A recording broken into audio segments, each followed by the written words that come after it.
In this video, I'm going to show you how to find pictures online and add them in Adobe InDesign. The first step is to decide what you want a picture of. So for example, with my Is Mr. Stock Really Batman story, I need to decide what kind of picture I want to put in this. And so I'm going to try to find a picture of Batman. And so I'm going to go to Google. Now the thing about finding an image on Google is you do not have the rights to most of the images on Google, which means in the newspaper we cannot print any picture that we do not have the rights to. However, there's a special way we can search Google for photos that we can use. The first step is to click on Images, and then we'll go and do our search. So we'll say Batman. Now these images are great, however, we do not have permission to use these. Okay? Whoever created these images and posted them on here did not give us permission to use those. So what we have to do is we have to shift it, and we're going to go to Search Tools and Usage Rights. Now we are a non-commercial use, meaning we do not get paid, we do not make money off of using this image, which means we have a lot more photos we could use than if we were a commercial use, meaning we were making money off this. So that helps a little bit. So we'll click Labeled for Non-Commercial Reuse. Now any of these images we can use. So I'm going to find an image, and this one looks kind of cool. So I'm going to click it and click View Image. Now a lot of people stop at this step and they just copy and paste it from here. However, that is not a very good quality image. Instead, we want to look at this image here. And then we're going to right click and save the image. You need to make sure you save the image to the U drive. In this case, I don't have access to it at the moment. But you need to save your image to the U drive. Otherwise, you may not be able to find it again, and there will be problems later on. So it has to be on the U drive in order to use it. So we're going to click Save. And there we go. We have saved our image. Now, we need to do one final thing. We need to recognize where this image came from, which is this URL right up the top.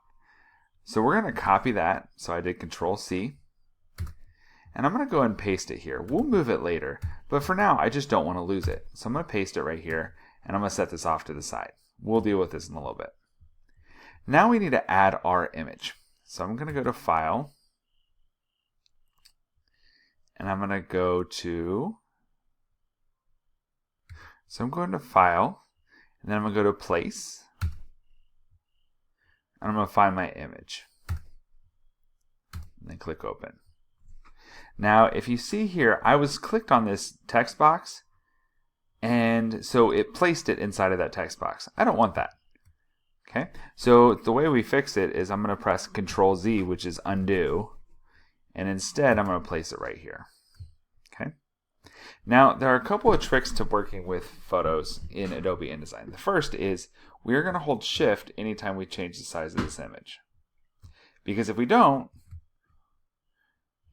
you'll get a really tall image or a really short image, and it'll look really funky. Okay, so anytime we change the size, we're going to hold Shift and then pull on this corner to change the size. Now, before you start freaking out and saying, oh my gosh, Mr. Stock, it's not the whole image, there's a way to fix that. But we want to make the box the size that we want first, and then we can deal with that later. Now, if you look, it's going over the words.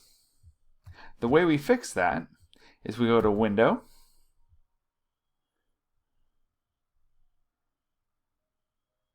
and we're going to go to Text Wrap, and what we have to do is wrap the text around this image. The way we do that is we click on this middle one, okay, which means that it's going to go around the image. So if I move this image, the words will move around it. Okay, so we want to get it where it looks good.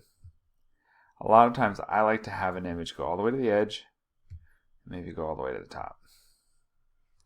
And see how there's that little sliver that makes it look a little off?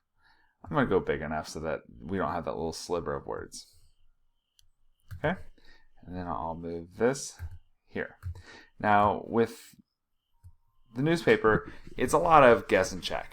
So we see how big the image is and we make changes to it until we get it just the way we want it.